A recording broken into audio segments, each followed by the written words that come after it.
Olá, eu sou Isadora e sou licenciada e bacharelada em Ciências Biológicas pelo Centro Universitário Salesiano de Vitória.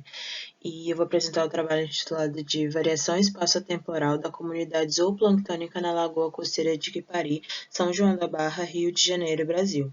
Os autores desse trabalho são eu, Isadora, Jordana de Carvalho e Feres, Fabrício Saleme de Sá e Danilo Camargo Santos. As lagoas costeiras, elas são corpos d'água separados do mar por uma barreira de areia, são conectadas ao oceano de alguma forma. Então, elas possuem características específicas por conta desse contato, né, com águas continentais marinhas. Então, por isso, é esperado que haja um gradiente físico-químico nesse ambiente. E as interações entre esses fatores bióticos e abióticos, eles fazem com que haja um padrão de agrupamento e distribuição espaço-temporal ao longo da lagoa.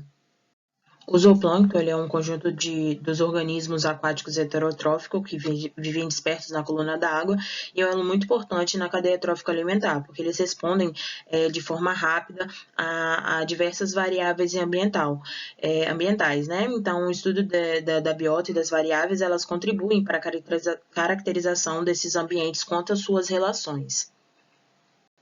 O objetivo desse trabalho foi caracterizar a variação espaço-temporal da comunidade zooplânctônica e sua relação com os fatores físico-químicos na Lagoa de Quipari durante as estações de seca e chuva nos anos de 2020 e 2021.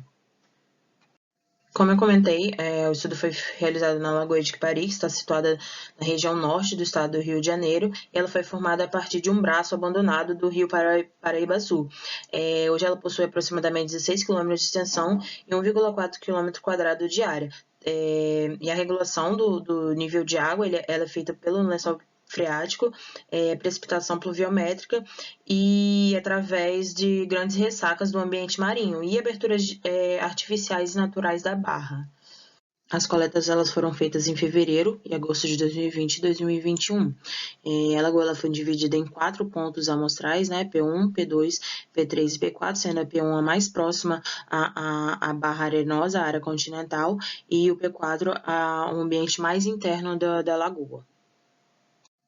Para as coletas foram utilizadas rede de plâncton com uma abertura de malha de 60 micrômetros, balde graduado, o formol 4% e a sonda multiparométrica para coletar os dados abióticos. Os dados abióticos coletados foram a clorofila A, oxigênio dissolvido, pH, salinidade, temperatura e turbidez. Quando enviadas ao laboratório, são feitas análises quanti e qualitativas a 2 frações. Então, é analisado o microzooplâncton e o mesozooplâncton. E, para isso, a gente utiliza o estereomicroscópio para triagem do mesozooplâncton e para identificação a gente usa o microscópio invertido. Então, aqui a gente tem o estereomicroscópio, mais conhecido como a lupa, né?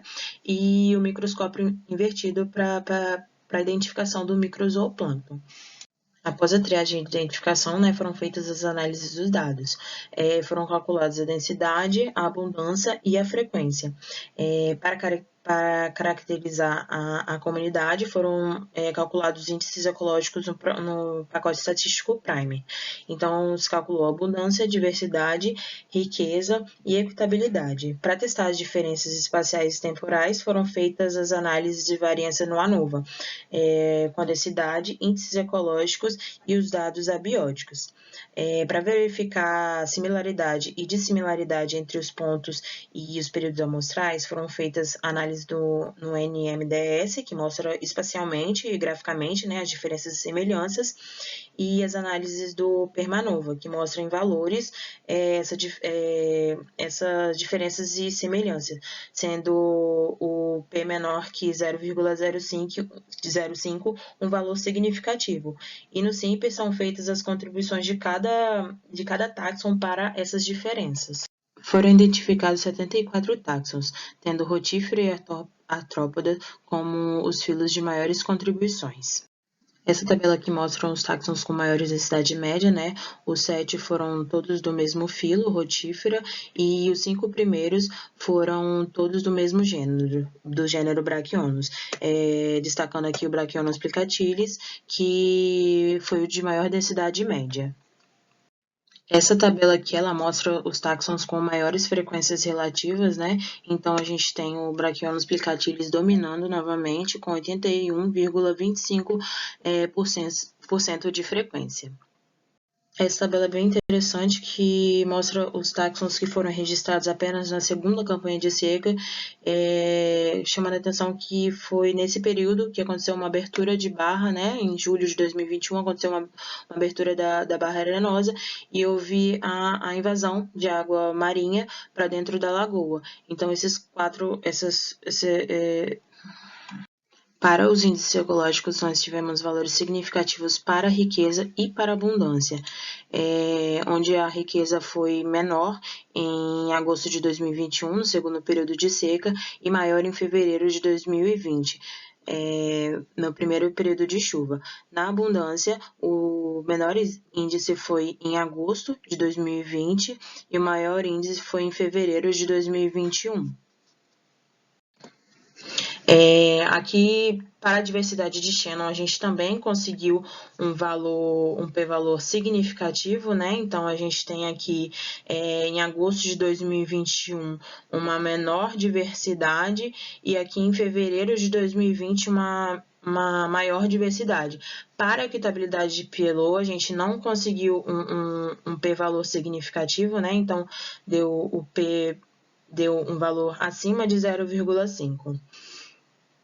Aqui a gente tem a análise do NMDS, né, que mostra a distinção entre as amostragens das estações chuvosa e seca. Então, a gente consegue perceber aqui um agrupamento das estações de chuva e um agrupamento das estações de seca. Então, a gente consegue ver que eles estão bem diferentes entre si. Então, a gente tem uma dissimilaridade de 80,62% e a análise do Simple aqui mostrando para a gente o táxon de maior contribuição para essa dissimilaridade, que foi o Brachionos plicatídeos. Como houve abertura de barra na segunda campanha de seca, né, a gente resolveu fazer essa distinção entre as amostragens das estações de seca. Então, aqui a gente pode ver um agrupamento da primeira campanha de seca e já uma diferença aqui na segunda campanha de seca, que ela não está tão agrupada assim. Então, a gente tem uma dissimilaridade entre a campanha de seca 1 e a campanha de seca 2 de 76,53%.